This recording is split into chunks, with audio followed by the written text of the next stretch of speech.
Bienvenidos hermanos a este canal de entrevista. Tengo el honor y el gusto de saludar desde México a nuestro hermano Frankie Garcés. ¿Cómo estás, hermano? Bienvenido a nuestro canal.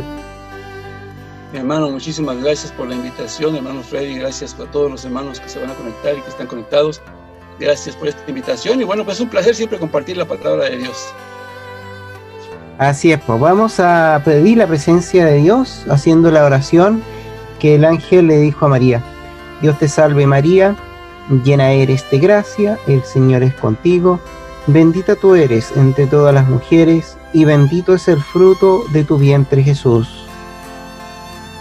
Santa María, Madre de Dios, ruega Señora por nosotros los pecadores, ahora y en la hora de nuestra muerte.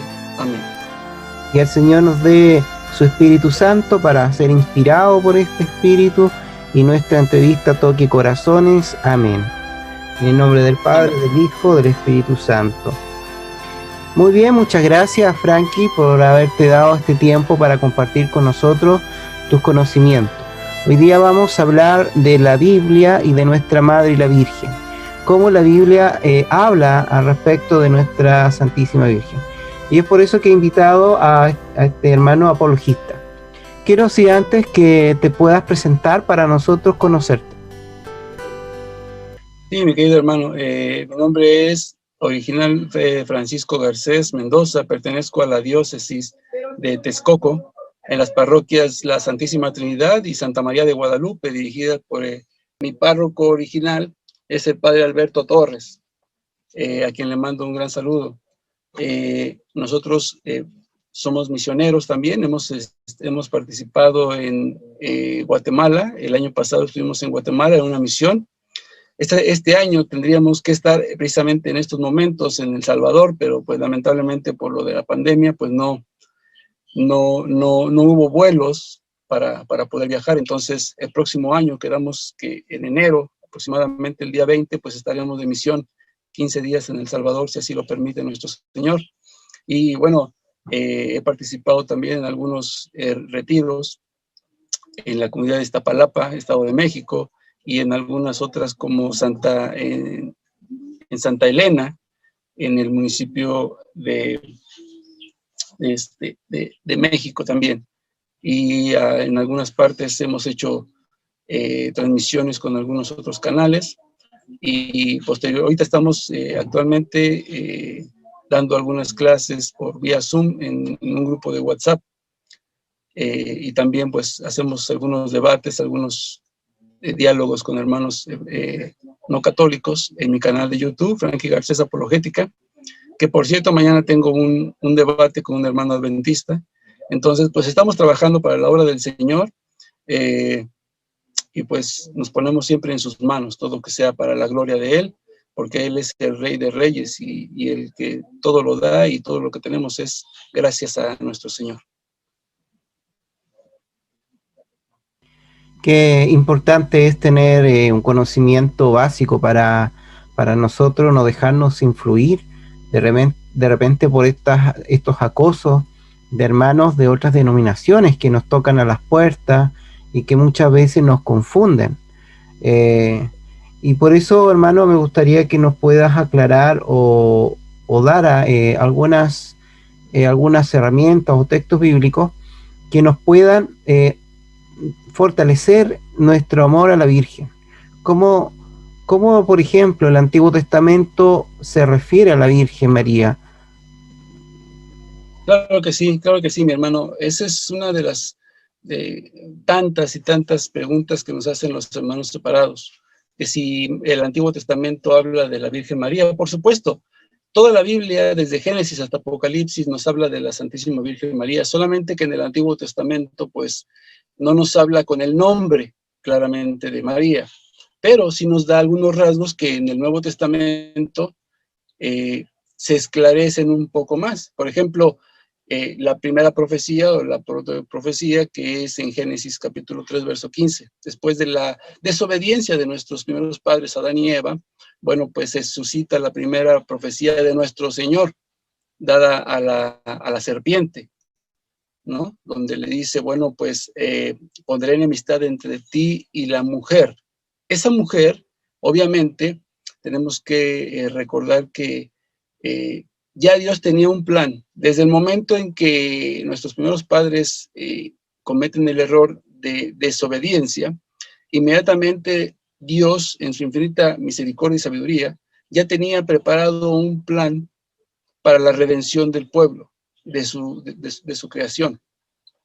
Por ejemplo, para esto, pues podemos ir nosotros a lo que es el libro de los Hechos, el Romanos capítulo 8, 29 y 30, para que podamos ir viendo cómo es que el Nuevo Testamento nos habla de que María fue claramente predestinada desde el momento de que nuestros primeros padres cayeron en la desobediencia. Por ejemplo, Romanos, capítulo 8, verso 29 y 30 dice, pues a los que de antemano conoció, a esos los predestinó a reproducir la imagen de su Hijo, para que fuera él el primogénito de entre muchos hermanos. A los que predestinó, a esos también los justificó. A los que justificó, a esos también los glorificó. Entonces, vamos a ir seccionando esta cita bíblica y vamos a ir desde el principio. A los que de antemano conoció. ¿Qué significa la palabra de antemano? A los que conoció antes de su existencia. Esto, obviamente, el hermano que no es católico va a decir que eso es completamente equivocado. Pero si leemos, por ejemplo, lo que dice el Salmo 139, en el verso 12 en adelante, nos aclara más acerca de si María fue realmente predestinada desde antes de su nacimiento, desde antes que existiera siquiera. Y dice de esta manera, Salmo 139 en el verso del 12 y siguientes. Dice, ni la misma tiniebla es tenebrosa para ti, y la noche es luminosa como el día, porque tú mis riñones has formado y me has tejido en el vientre de mi madre. Yo te doy gracias por tantas maravillas. Prodigio soy, prodigiosos son tus obras. Mi alma conocías cabalmente y mis huesos no se te ocultaban cuando era yo formado en lo secreto, tejido en las honduras de la tierra.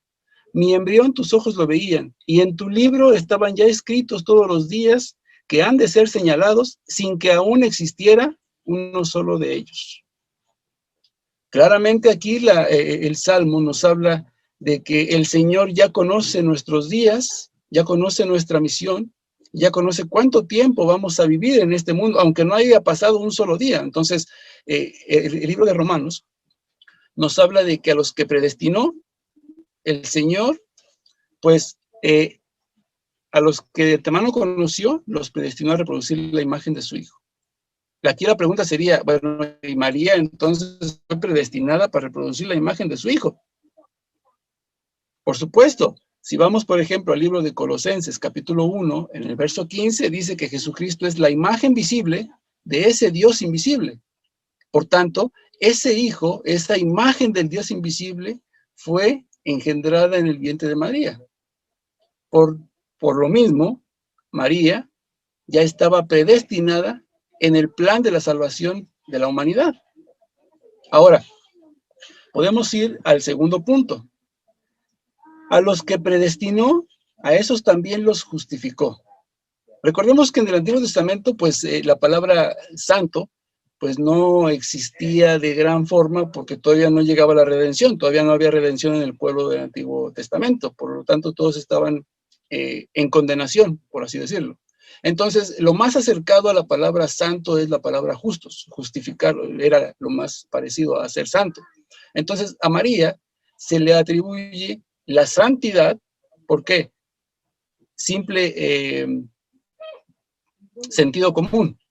Porque si de ella nacería el Rey de Reyes, el Santo de los Santos, el que nacería sin pecado, por obvio, se iba a encarnar de una mujer sin pecado. Tendría que ser santa, porque Dios no puede habitar en el pecado. No puede ser que Dios, siendo el Santo de Santos, el sin pecado y sin mancha, nacería de carne y tomaría carne y sangre de una carne manchada o de una carne pecaminosa. No existe, no puede existir. nacería siendo una persona común y corriente, lo cual Dios ya había predestinado y prefabricado a nuestra madre, ¿sí? Con esa pureza tal que obviamente en las escrituras se le otorga el nombre de Quejaritomene, que significa la siempre, la sin mancha o la creada sin pecado original, ¿sí? Entonces, desde el inicio podemos ver que María ha sido ya predestinada por nuestro Señor para traer a su Hijo Jesucristo a la tierra. Y podemos ver también otros muchos pasajes, por ejemplo, la segunda profecía de nuestro Señor que se reafirma en Isaías capítulo 7, verso 14. El mismo Isaías dice, bueno, el Señor mismo les va a dar a ustedes una señal. He aquí que la Virgen ya no menciona, como en el Génesis 3:15, una mujer. Ahora menciona ya una característica más, que es virgen. Y dice, he aquí que la Virgen concebirá y dará a luz un hijo. Aquí hay dos profecías encerradas en una sola, porque el hermano que no es católico nos acusa con solamente agarrando una de ellas, la cual es que quedaría una virgen, quedaría embarazada, siendo virgen. Pero no toman en cuenta la segunda profecía, y eso descalifica a Dios como el Todopoderoso. Porque ellos dicen, bueno, nosotros creemos que María, siendo virgen, quedó embarazada por obra del Espíritu Santo. Pero cuando nació Jesucristo, María dejó de ser virgen. Eso no cabe dentro de la Escritura, porque si analizamos, por ejemplo, lo que dice Isaías 7:14, dice, y he aquí que la Virgen concebirá. Pero hay una conjunción, que es la letra I, la Y, una conjunción que dará, dice, he aquí que la Virgen concebirá. Esa es una parte de la profecía, concebirá. Y dará a luz un hijo. O sea, la conjunción es la que nos une dos enlaces o dos sucesos. Quedará embarazada primero una virgen, sin tener relaciones, quedará embarazada y después dará a luz esa misma virgen. No dejaría de ser virgen, porque si no, entonces, ¿cuál sería la señal, o cuál sería el poderío de Dios si dijera, bueno, yo puedo hacer que una mujer quede embarazada sin tener relaciones, pero cuando tenga a su hijo, pues va a perder la virginidad? Eso no cabe dentro de nuestro Señor. Entonces, la profecía tiene que cumplirse completa. Quedaría embarazada y daría a luz la misma virgen. Y esto, por ejemplo, nos lo viene a decir también en las Sagradas Escrituras. Por aquí tengo las citas bíblicas, donde nos habla el Salmo también, precisamente, donde dice el Salmo 22, en el verso 10 y 11, donde dice, si tú del vientre me sacaste y me diste confianza en los pechos de mi madre, desde el vientre de mi madre eras tú mi Dios. Entonces, ya nos venía diciendo también que Dios había salido del vientre de su madre sin haber tocado, sin haber dañado la integridad física de María. Y esto, por supuesto, se afirma o se cumple ya en el Nuevo Testamento.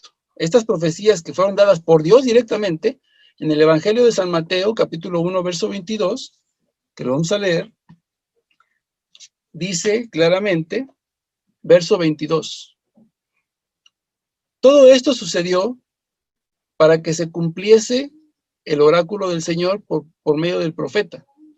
Ver que la Virgen concebirá y dará a luz un hijo. Aquí está nuevamente las dos profecías. Concebirá y aparte dará a luz un hijo. Y le pondrán por nombre Manuel, que traducido significa Dios con nosotros. Ese Dios con nosotros no es el nombre que tendría el niño, pero ese nombre nos recordaría siempre el poder de Dios realizado en María. Entonces, obviamente podemos decir que sí, desde el Antiguo Testamento ya está prefigurada nuestra Madre Santísima, aunque no se le mencione con el nombre de María, se le menciona como el nombre de mujer, y recordemos que nuestro Señor Jesucristo en la cruz, Juan 19:25, y del 25 en adelante, le dice al apóstol Juan, le dice a su madre, mujer, he ahí a tu hijo, y a Juan le dice, he ahí a tu madre. Jamás se refiere nuestro Señor Jesucristo a María como madre, o como mami, se refiere como mujer, siempre haciendo la referencia al libro de Génesis 3:15. Esa mujer es la que le pisaría, o la descendencia de esa mujer le pisaría la cabeza al dragón o al demonio, que fue lo que sucedió en la cruz.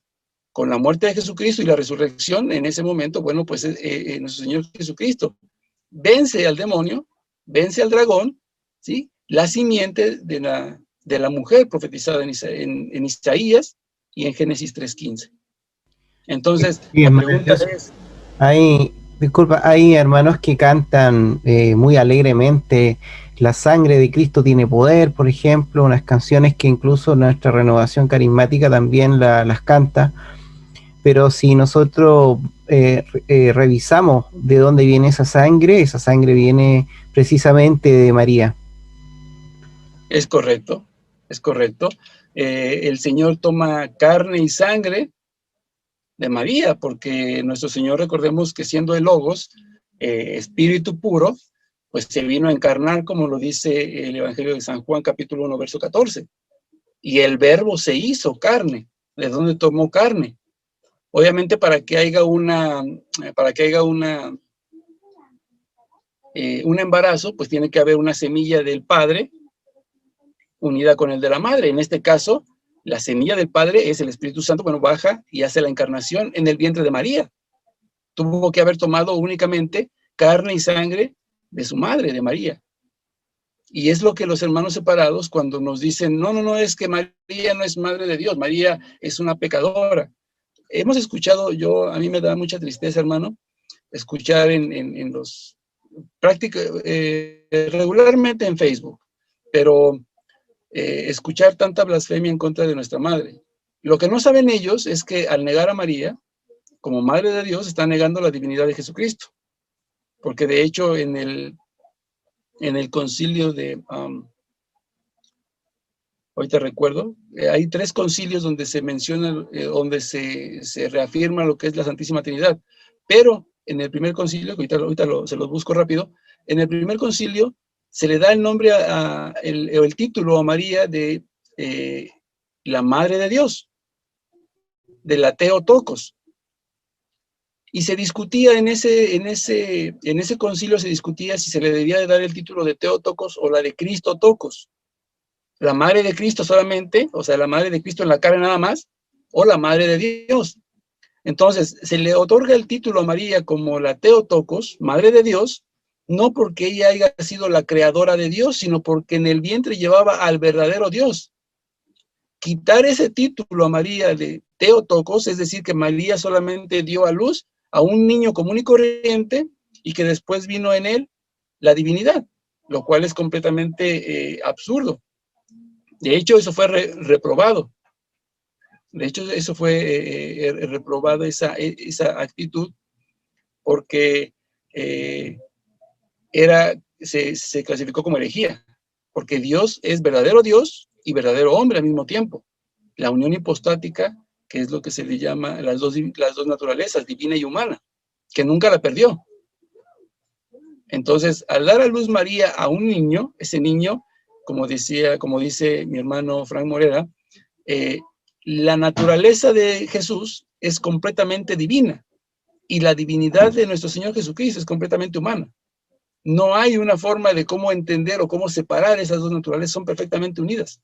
Es una sola en dos. Entonces, tuvo que haber tomado obviamente carne y sangre de María, y si María nació con pecado, como dicen los hermanos separados, pues entonces Jesús tuvo que haber heredado esa carne pecadora. Sí, hay otra de las cosas que nos cuestionan, es la virginidad de María, citando el hecho de que se nombre a Jesús como el primogénito, o en otro episodio cuando estaban los hermanos de Jesús esperándolo afuera en un texto bíblico, que no recuerdo ahora en este momento, pero que también se hace alusión a que Jesús tuvo hermanos. Entonces, ¿qué nos puede decir usted, hermano, para hablar entonces cómo es que la Virgen fue virgen antes, en el momento y después del parto? Esa pregunta siempre ha sido prácticamente el tema de debate entre los hermanos no católicos y nosotros. Y es importante, como usted lo decía al principio, investigar sobre nuestra fe, estudiar nuestra propia fe, nuestra propia doctrina, porque hay veces que no la conocemos. Entonces llega un hermano y nos da una cita diciendo, mira, aquí dice la Biblia que María tuvo más hijos, lo cual la Biblia no dice que María tuvo más hijos, dice que Jesús tuvo más hermanos, que es completamente distinto. Y lo vamos a ir viendo ahorita. Por ejemplo, esa palabra que usted nos mencionaba, de palabra de primogénito, empieza con el error del hermano separado al creer que la palabra primogénito significa primero de muchos hijos, lo cual es completamente equivocado. La misma palabra de Dios y la misma Biblia nos dice que primogénito significa el primer nacido. Y este primer nacido, varón, por supuesto, tiene varias características. El consagrado, el heredero, ¿sí? El elegido por Dios. Y esto lo vamos a ir viendo, por ejemplo, en el libro del Éxodo, en el capítulo 13, verso 2, donde dice de esta manera: conságrame a todo primogénito. Todo el que abre el seno materno de entre los israelitas, ya sean hombres o animales, míos son todos. O sea, Dios es el dueño de ese primer nacido. Pero aquí puede decir el hermano separado, bueno, sí, pero ahí dice primogénito, no dice unigénito, que sea único hijo. Bueno, vamos a ver lo que nos dice Éxodo capítulo 22 con respecto a esta primogenitura. Porque la teoría del hermano separado es decir, entonces primogénito significa primero de muchos. Tiene que haber muchos hijos para que ese sea el primero, si no sería único. Y es completamente equivocado. Por ejemplo, Éxodo 22, del verso 28 y 29 dice: no tardarás en ofrecerme de tu abundancia y de tus jugos. Me darás el primogénito de tus hijos. Aquí dice el primogénito de tus hijos. Se entiende entonces, como lo piensan los hermanos separados, que tendrían que venir más hijos para poder ofrecer al primer nacido. Sin embargo, en el verso 29 dice: lo mismo harás con lo de tus vacas y lo de tus ovejas. Y aquí pone el tiempo. 7 días estará con su madre, y al 8º día me lo darás. O sea, vamos a empezar a entrar en materia. Si el hijo primogénito estaría solamente 7 días con su madre después de nacido, y al día 8º sería ofrecido a Dios, entonces, ¿cómo sabría una mujer que es primeriza, que acaba de dar a luz por primera vez a su hijo, cómo sabría cuántos hijos va a tener después? ¿O ya sabía cuántos hijos va a tener después? Eso no es posible. Entonces, el primogénito es el heredero y el elegido por Dios. El consagrado, como lo dice Éxodo 13, el consagrado, el primer nacido. No importa si vienen más o no vienen más. El primero que nazca, ese es el primogénito. Me lo vas a ofrecer, dice el Señor. Entonces aquí empezamos a ver ya una diferencia a lo que piensan los hermanos separados y lo que dice la doctrina de nuestro Señor Jesucristo, de la doctrina de la Iglesia Católica. Por ejemplo, en el libro de Primera de Crónicas, en el capítulo 23, verso 17, aparece un personaje llamado Rehabías. Rehabías fue hijo de Eliezer, y Eliezer no tuvo más hijos. Rehabías fue hijo único, y nunca la Escritura lo menciona como hijo unigénito. Siempre se le mencionó como el primogénito. ¿Por qué? Porque era el heredero de las promesas de Dios, el consagrado a Dios. Entonces, primogénito significa primer nacido, y hasta ahí. Como dice el Padre Toro, y pare de contar. Hasta ahí. Entonces, el hermano separado nos dice, bueno, pero es que a Jesús se le mencionó como primogénito de María, pero nunca se le mencionó como unigénito, si nada más tuvo un hijo. Y eso es completamente equivocado, porque el libro de Zacarías, capítulo 12, verso 10, menciona a Jesucristo como primogénito y unigénito de María. Y eso muchas veces nuestros hermanitos católicos pues no lo saben, porque no nos hemos puesto a estudiar. Pero vamos a leer lo que dice el libro de Zacarías. Zacarías capítulo 12, en el verso 10, dice: derramaré sobre la casa de David y sobre los habitantes de Jerusalén un espíritu de gracia y de oración, y mirarán hacia mí. En cuanto a aquel que traspasaron, refiriéndose a Jesucristo, en cuanto a aquel que traspasaron, harán lamentación por él como se lamentan por un hijo unigénito, y le llorarán amargamente como se le llora amargamente a un hijo primogénito. Entonces, el libro de Zacarías nos habla de que Jesucristo fue primero y único hijo de María. Y así lo vamos a ver más adelante con toda la escritura, porque solamente estamos viendo lo que es la definición de la primogenitura. Entonces, eso de que, y vamos a poner otro ejemplo así muy fácil, ¿no? Por ejemplo, este personaje que vende su primogenitura por un plato de lentejas, Jacob y Esaú. Entonces, Esaú llega cansado y su hermano está cocinando. Se está muriendo de hambre Esaú y le dice, bueno, dame de comer. Y obviamente su hermano, nada ingenuo, le dice, bueno, pero pues dame tu primogenitura. Este amigo le dice, bueno, ¿y a mí de qué me sirve la primogenitura si no tengo para comer? Dame de comer, yo te la cambio, no hay ningún problema. Entonces, según la mentalidad de los hermanos no católicos, al traspasar o al cambiar su primogenitura, ¿qué tendrían que haber hecho? Si ellos dicen que primogénito significa primer nacido, pues tuvieron que haber entrado al vientre de su madre, así como estaban adultos, y dejar que primero Jacob saliera primero, para ser el primero, el primogénito, y después saliera Esaú. Es completamente equivocado. El título de primogénito solamente es el lugar de nacimiento o el lugar que nuestro Señor eligió al primer nacido. Así vengan 10 o ya no venga ningún otro hijo, seguiría siendo el primogénito porque fue el elegido por Dios, el que sería el heredero de las promesas dadas al pueblo de Israel. Entonces no hay la acusación de decir, es que el primogénito significa primero de muchos y Jesús fue el primogénito de María. Eso no, por eso hay que investigar un poquito más a fondo lo que es la escritura y responder los textos del Nuevo Testamento analizando el Antiguo Testamento. Por ejemplo, usted mencionaba también la palabra hermanos. El capítulo 3 de San Marcos, verso 31, dice que llegaron su madre y sus hermanos a buscar a nuestro Señor Jesucristo, que estaba dando una prédica. Pero vamos a ir viendo que hay un error en los hermanos separados por no investigar las Escrituras.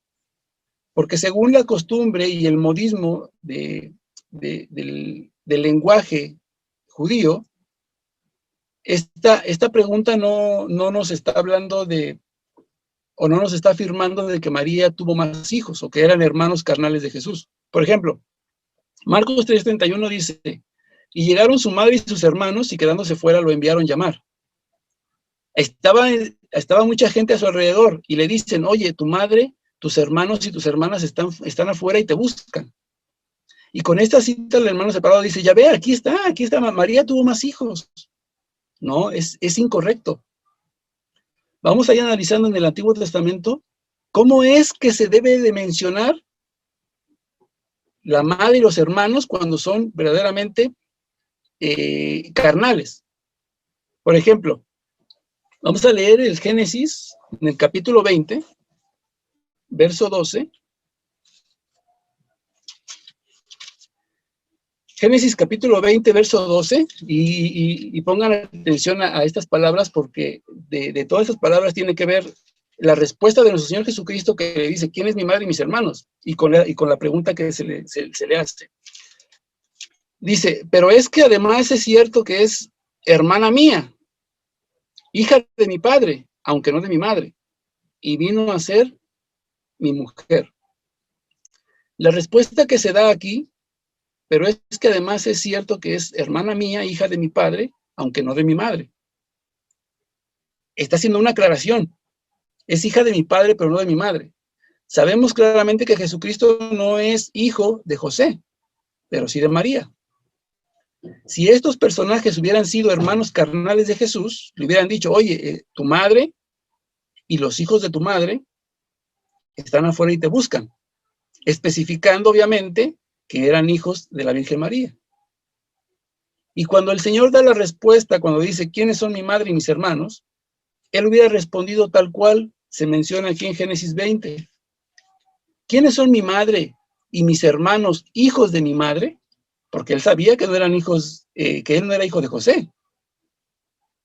Y Él tenía que haber aclarado ese punto. Esa es la respuesta que Él hubiera dado, porque ese es el idioma, como se hace la pregunta en el pueblo de Israel. Y tenemos otro pasaje. Por ejemplo, en Génesis capítulo 28. En el Génesis 28, en el verso 2, vamos a ver cómo se habla, y lo vamos a comparar con el Nuevo Testamento, donde dice, levántate, le dice obviamente Dios, Isaac. Vamos a leerlo desde el verso 1. Génesis 28, 1. Llamó pues Isaac a Jacob y le bendijo y le dio esta orden. No tomes mujer de las hijas de Canaán. Levántate y ve a Padán Aram, a casa de Betuel, padre de tu madre, y toma allí mujer de entre las hijas de Labán. Igual le hace la misma aclaración. Ve y toma mujer, ve a la casa de Betuel, que es padre de tu madre. Siempre le va a hacer la misma aclaración en este tipo de asuntos.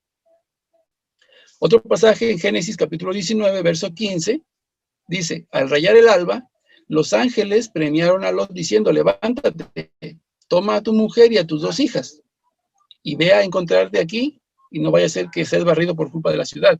Si comparamos este texto con el Evangelio de San Mateo capítulo 2, cuando nace nuestro Señor Jesucristo, es completamente diferente. El ángel se le aparece a José en sueños para que huyan a Egipto y le dice, levántate, toma al niño y a su madre. No le dice, toma a tu mujer y a Jesús. Siempre hay una aclaración en este aspecto. ¿Quién es? Porque había, por ejemplo, en Génesis 20, pues era hijo de su padre. La mujer era hija de su padre, pero no de su madre. Era media hermana. Entonces, cuando le preguntan al Señor Jesús, oye, allí afuera están tu madre y tus hermanos. Le dice, bueno, ¿y quiénes son mi madre y mis hermanos? Esta es una pregunta amplia. Tu madre y tus hermanos. Muchos hermanos. No dice cuántos habían. Pero tenían que haber especificado de quiénes eran hijos. Está tu madre y los hijos de tu madre. Y Jesús tuvo que haber respondido de la misma forma. Él era judío. Tuvo que haber respondido, ¿quiénes son mi madre y los hijos de mi madre? ¿O quiénes son mi madre y mis hermanos, hijos de mi madre? El problema con los hermanos, con la palabra hermanos, que en griego significa adelfos, y los hermanos separados nos dicen, es que aquí se menciona la palabra adelfos. Son hermanos de carne, hermanos de sangre del Señor Jesucristo. Eso es completamente errado, porque si nos basamos a la interpretación de los hermanos no católicos, podemos utilizar Hechos de los Apóstoles, capítulo 1, verso 15, donde Pedro le habla a 120 hermanos y se utiliza la palabra adelfos. Entonces podemos decir que Pedro tenía 120 hermanos, aparte de él. Eso es equivocado. Si leemos, por ejemplo, para poder entender la palabra hermanos que se menciona aquí en Marcos 3:13, podemos leer el libro de los Hebreos, capítulo 2, verso 11 y 12.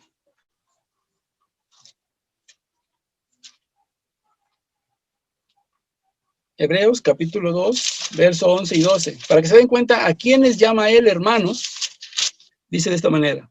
Pues tanto el santificador, o sea Jesucristo, como los santificados, tienen todos el mismo origen, y por eso no se avergüenza en llamarlos hermanos. Cuando dice, anunciaré tu nombre a mis hermanos en medio de la asamblea y te cantaré himnos.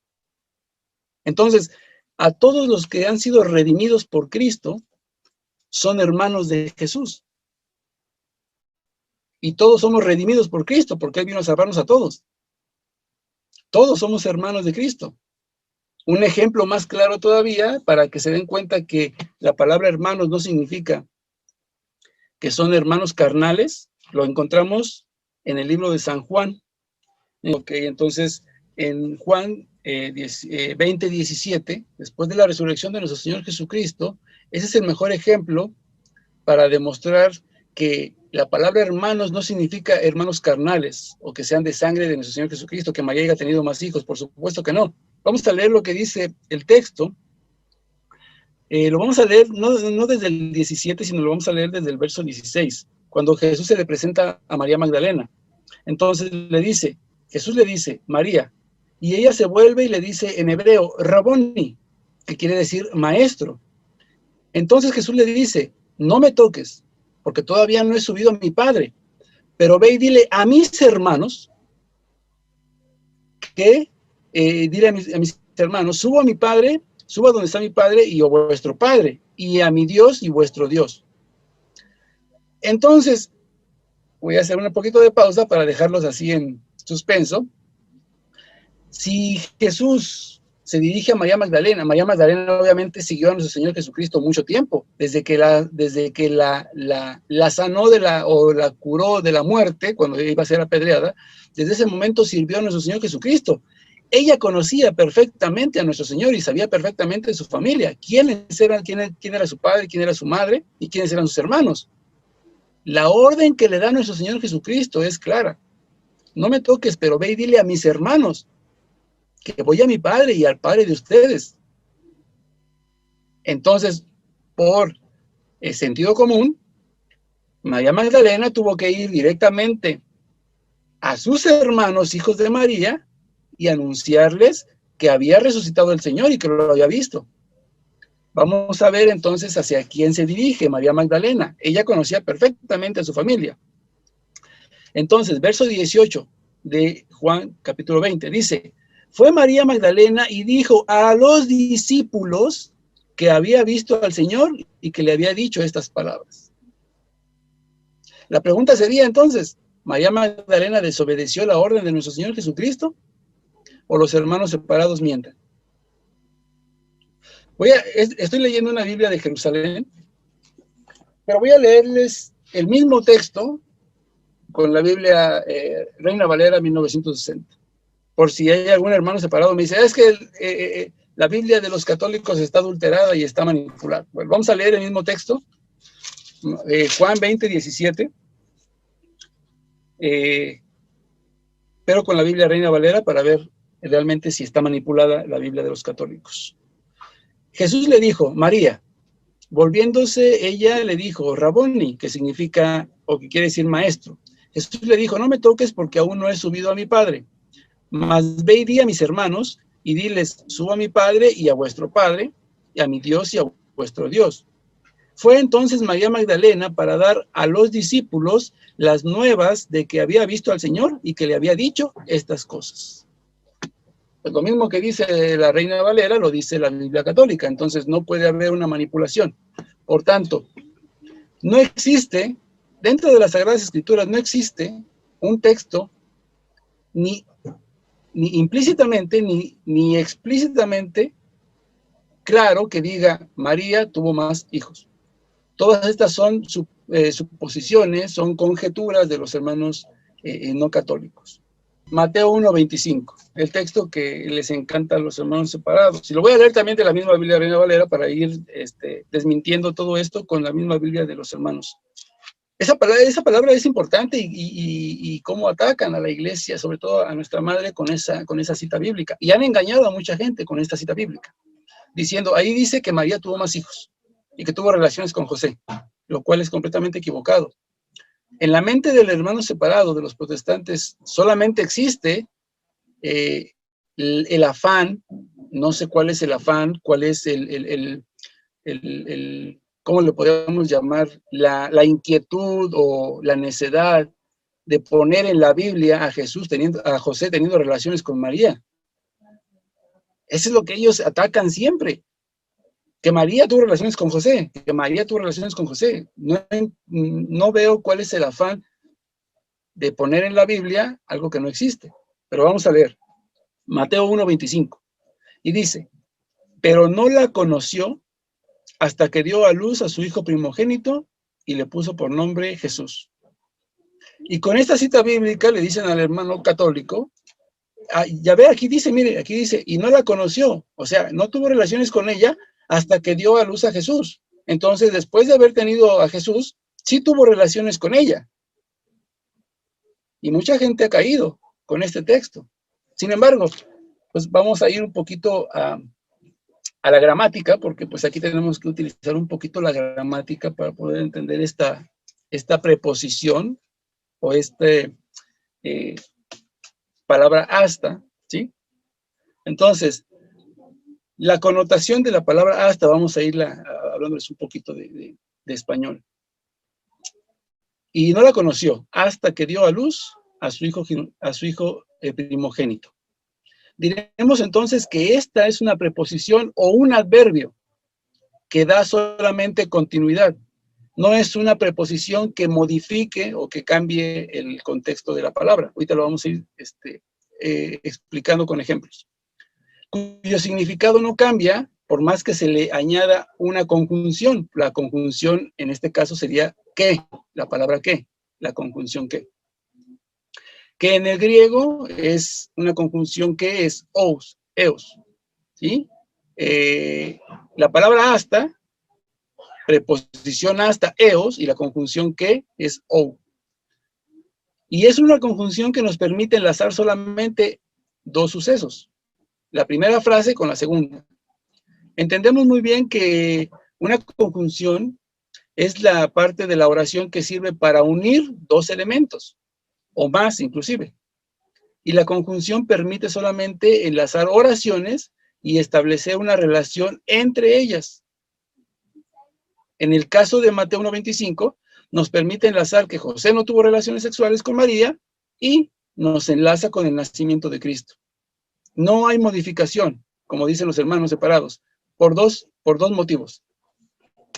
El primero, la palabra de la Escritura, en la Biblia de los hermanos separados, vamos a encontrar un detalle que a lo mejor a ellos se les ha pasado o no se los han enseñado. Mateo 1:25, pero no la conoció hasta que dio a luz a su hijo. Aquí podemos encontrar dos verbos. Vamos a ir hablando un poquito más técnicos, pero encontramos dos verbos. El verbo conocer y el verbo dar. Y el verbo dar, o sea, parir, dar a luz. Si nos ponemos a analizar la escritura, los dos verbos están en un tiempo pasado. No están en un tiempo presente perfecto. Por ningún motivo se puede modificar un tiempo en verbo pasado. Por ejemplo, si yo digo, yo comí un helado, no puedo decir que yo no puedo modificarlo y cambiarlo a decir voy a comer ese mismo texto, porque es un verbo en un tiempo que ya pasó, que ya no se va a repetir. Yo comí, eso lo comí ayer, antier, hace una semana, hace un mes, no sé, pero ya pasó. Ya no se puede volver a modificar como lo quieren hacer los hermanos separados ver. Cuando dice, y no la conoció, nos dice que José no tuvo relaciones con ella, punto. Hasta ahí, se termina. Que no la conoció hasta que dio a luz. Nos da, nos muestra dos realidades. La primera, que José no tuvo relaciones con María. Perdió esta oportunidad porque antes de casarse con ella, llegó el ángel y encarnó a nuestro Señor Jesucristo en su vientre. Punto. Ahí termina la misión para un matrimonio. Entra una nueva misión para José, que es ser el cuidador, por así decirlo, o el padre putativo, o el padre adoptivo de Jesucristo, que se iba a encargar de cuidar de él. Nada más. Ya no tenía nada, ya no tenía relación con María como matrimonio. Y la segunda es que María dio a luz, o sea, tiempo pasado. Tampoco está en un tiempo presente perfecto, de que tuvo a su hijo y siguió teniendo más hijos. Tuvo un hijo y se acabó. Hasta ahí llega las dos palabras, y no la conoció, se acabó, no pudo conocerla. Y la segunda, dio a luz y no va a volver a tener más hijos. Hasta ahí. De hecho, si analizamos Mateo capítulo 1, versos del 1 al 16, que es la genealogía de nuestro Señor Jesucristo, no se mencionan hermanos. Se menciona solamente hasta el nacimiento de Cristo y pare de contar. Se acabó. No existen más hijos. Entonces, vamos a ir poniendo unos ejemplos porque, pues, como dice el Padre Toro, con ejemplos nos entendemos mejor, ¿no? Por ejemplo, Mateo 1:25, y no la conoció. Hay una cita exactamente igual en el Antiguo Testamento. De hecho, hay dos. Obviamente los hermanos separados no la aceptan, pero la vamos a mostrar para que los hermanos católicos se den cuenta que realmente lo que hacen estos hermanos es manipular las Sagradas Escrituras. Y solamente aceptan lo que les conviene y lo que no les conviene, pues lo desechan. El segundo libro de Samuel, capítulo 6, verso 23, nos habla de algo exactamente igual que en María. Dice, y Mical, hija de Saúl, no tuvo ya hijos hasta el día de su muerte. Recordemos el pasaje de Mical. Mical se burla del rey David porque iba danzando en la calle, danzando delante del arca de la alianza. Entonces Mical se asoma por la ventana y ve al rey David y se burla de él. Dios castiga a Mical y la deja estéril para toda su vida. Y dice, y Mical no tuvo ya hijos hasta el día de su muerte. Si utilizamos la palabra como la usan los hermanos separados en Mateo 1:25, podemos decir, y Mical, hija de Saúl, no tuvo ya hijos hasta después de que murió. O sea, después de muerta sí pudo tener hijos. Esa es la lógica del hermano separado, lo cual es completamente equivocado. Lo que nos está diciendo este texto claramente es que Mical no tuvo hijos. Quedó la maldición en Mical hasta que terminó sus días y la maldición perduró. Y lo que nos dice con María, que no tuvo hijo, que solamente permaneció virgen, que no la conoció hasta que dio a luz a su hijo, nos dice que la bendición de Dios que se menciona en Lucas capítulo 1, verso 35, donde le dice el ángel a María, el Espíritu Santo descenderá sobre ti, pero hay una segunda parte que los hermanos separados no leen, y es que dice, y el poder del Altísimo te cubrirá con su sombra. Ese poder del Altísimo que cubriría a María, la cubriría para siempre. El Señor no puede decir, yo te cubro con mi poder el día de hoy y ya mañana pues, arréglatelas como puedas. El Señor hace una promesa y es para siempre, específicamente con María. Entonces, ahora, vamos a modificar un poquito esta cita de segunda de Samuel, para que veamos cómo sonaría si le ponemos la conjunción ¿qué? Porque aquí solamente nos dice, y no tuvo hijos hasta el día de su muerte. Falta la conjunción ¿qué? ¿Hasta qué? Vamos a modificarla un poquito y vamos a ver si cambia el contexto de la palabra. Yo hice dos ejemplos. El primero es, y Mical, hija de Saúl, no tuvo ya hijos hasta que murió. Sigue diciendo lo mismo, que no tuvo hijos en toda su vida. Y murió sin tener hijos. Nada más. El segundo ejemplo es, y Mical, hija de Saúl, no tuvo hijos hasta que llegó el día de su muerte.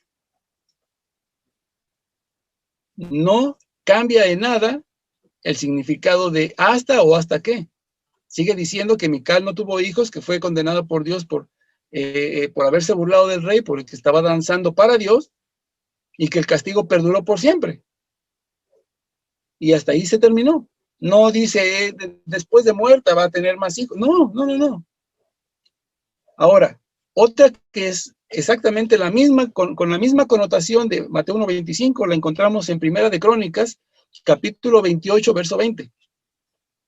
Dice de esta manera, y dijo David a su hijo Salomón, sé fuerte y ten buen ánimo, y manos a la obra. No temas ni desmayes, porque Yahvé Dios, el Dios mío, está contigo y no te dejará, escuchen, no te dejará ni te desamparará hasta que acabes toda la obra para el servicio de la casa de Yahvé. Siguiendo la lógica de los hermanos separados, le está diciendo el rey David a su hijo Salomón que Dios iba a estar con él solamente hasta que construyera su casa. Después se las iba a arreglar como él pudiera.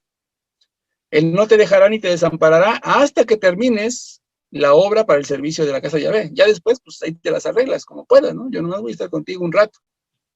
Eso no es lo que dice la Escritura. Otro ejemplo. Marcos capítulo 12, verso 36. Para ir viendo lo de la connotación hasta y hasta que.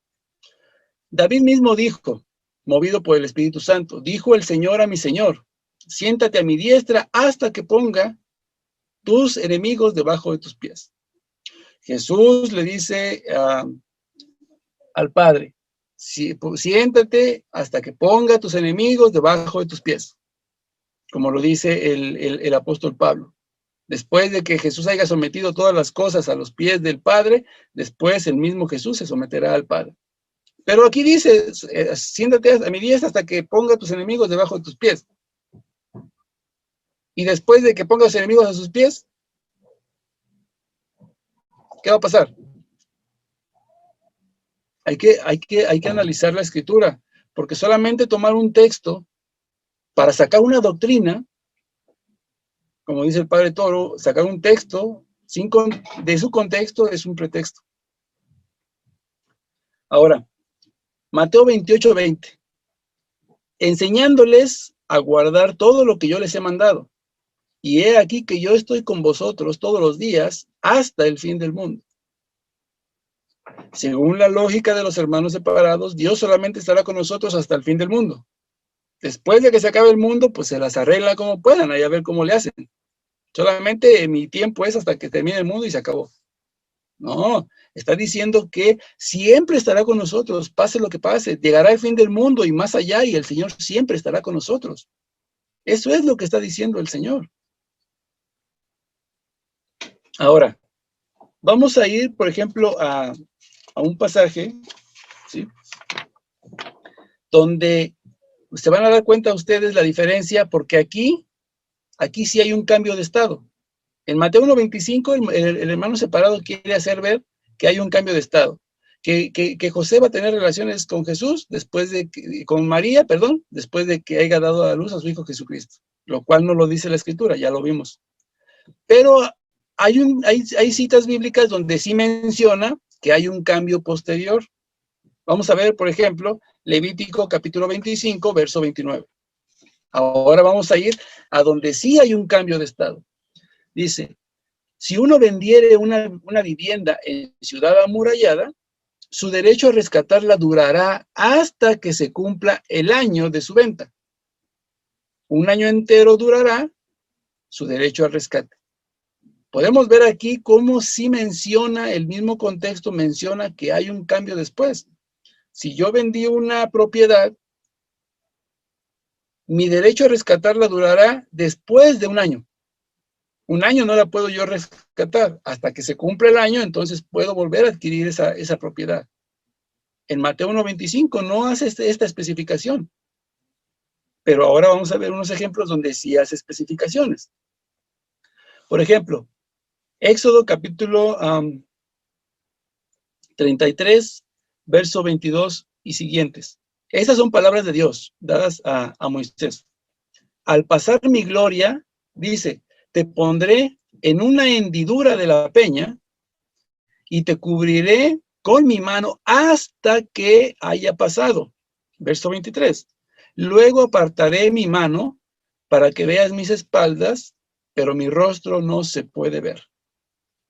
Aquí creo que esta es muy clara esta cita bíblica de lo que es el ejemplo de la preposición hasta con la conjunción que al pasar mi gloria, cuando yo pase, le dice el Señor, te voy a poner en una hendidura de la peña y te voy a tapar para que no me veas.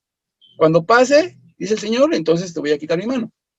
Aquí sí hay un cambio de estado, aquí sí especifica la palabra de Dios que va a haber un cambio posterior. En Mateo 1:25 no. Y si nos fijamos en todos los textos que he mencionado sobre a donde hay un cambio de estado, el texto o el verbo siempre viene en un tiempo futuro. Por ejemplo, este último, al pasar mi gloria te pondré, tiempo futuro, te voy a poner. No, no en un tiempo pasado como Mateo 1:25. Dice, te pondré en la hendidura de la peña, te cubriré, tiempo futuro, con mi mano hasta que haya pasado. Entonces aquí nos menciona un tiempo futuro y un tiempo específico, cuando se va a cumplir. Y luego apartaré mi mano, tiempo futuro, para que veas mis espaldas, pero mi rostro no puede verse. Igualmente, en el Evangelio, en el libro de Levítico, que leímos primero, Levítico 25, ¿sí? Donde dice, si uno vendiere una vivienda en ciudad amurallada, su derecho a rescatarla durará, tiempo futuro, durará hasta que se cumpla el año.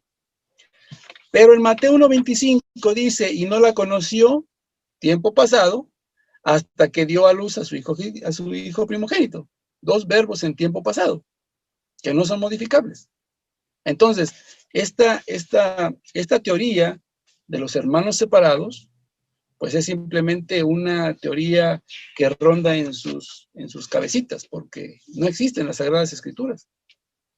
Y obviamente, pues para eso es importante que leamos la palabra de Dios todos los días, como lo decía el Padre Toro, y eso es muy, muy cierto.